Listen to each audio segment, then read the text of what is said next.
څه عجیبه به دا ورځ وي، نه به زر چیرته تیریږي، نه به شپه رانږدې کیږي، د جاري ژړاو ښکار به په یو سپین تابوت کې پروت وي. د هر چمه به ژړا وي، له تا ورکه به خندا وي. څه ځنډ وروسته به راواخلې دغه سپین فیرلی جسم، څو ځوانان به یې په مټو کړي، جنازګاه کې به یې کیږدي.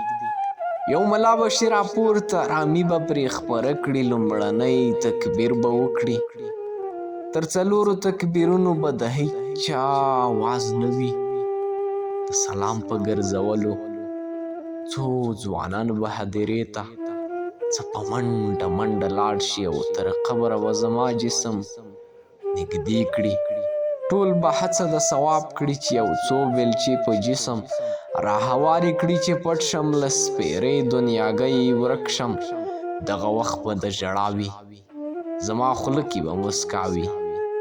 د سپېرې یاره یې خوړلی به له دې دنیا پناه شي. نښان ورک به یې لا تا شي، نښان ورک به یې لا تا شي.